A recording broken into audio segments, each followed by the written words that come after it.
विधानसभा में भारतीय जनता पार्टी के पास कांग्रेस के मुकाबले 28 सीट ज्यादा भले ही हों, लेकिन जरा वोटों के आंकड़ों पर गौर कीजिए। भाजपा को मिले हैं 23,83,838 वोट और कांग्रेस को मिले हैं 20,38,509 वोट। महज 3,45,329 वोटों से जीती है भारतीय जनता पार्टी, जहां उत्तराखंड में कुल मतदाता 60,82,823 हैं, जिनमें से इन चुनावों में 65.37% ने मतदान किया।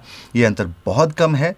महज 6.4% वोटों से हराया है भारतीय जनता पार्टी ने कांग्रेस को 2022 के विधानसभा चुनाव में। जनता की याददाश्त बहुत कमजोर होती है कि पारंपरिक सोच के तहत यदि प्रदेश भाजपा ने चुनावी वर्ष में कार्य करेंगे की नीति अपनाई तो कांग्रेस शायद मामूली से प्रयास से ही इस मामूली से अंतर को पाट लेगी। परंपराएं समय के साथ बदलती हैं। कमोबेश प्रचंड बहुमत से मदांध शायद यही सोच त्रिवेंद्र सिंह रावत की रही, तभी समय रहते भाजपा चेती और धामी को कमान सौंपना भाजपा के लिए कहीं ना कहीं प्राण रक्षक निर्णय साबित हुआ। इस जोशीले युवा मुख्यमंत्री ने मात्र 6 महीने की अवधि में ऐसी अद्भुत पारी खेली कि चुनावी सर्वे के मौसम में सभी खबरिया चैनल एक मत से धामी को मुख्यमंत्री के रूप में उत्तराखंड की 27% जनता की पसंद बता रहे थे। उस आदमी को जो महज 6 महीने पहले लोगों के सामने आया था। इस बार 10 गुना समय है धामी के पास पिछली बार के मुकाबले, तो समय के अनुपात में उनकी लोकप्रियता का प्रतिशत भी बढ़ने की पूरी संभावना है यदि कोई चूक नहीं हुई तो। परंतु अपनी तारीफ सुनकर खुश होना इंसानी फितरत है और चम्मच और चमचे इस कार्य में पैदाइशी निपुण होते हैं।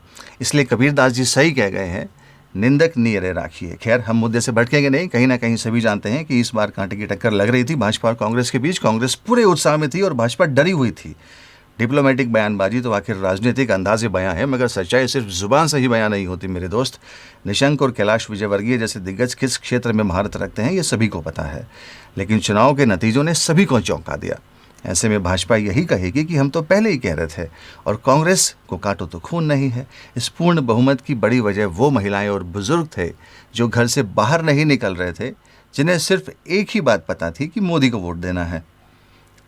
हमें अपने ग्राउंड सर्वे में ऐसे लोग भी मिले हैं जिन्होंने ये कहा कि हम अपने क्षेत्र के भाजपा प्रत्याशी को नहीं जानते, या हमें कोई मतलब नहीं भाजपा से कौन खड़ा है, हमें तो मोदी को वोट देना है।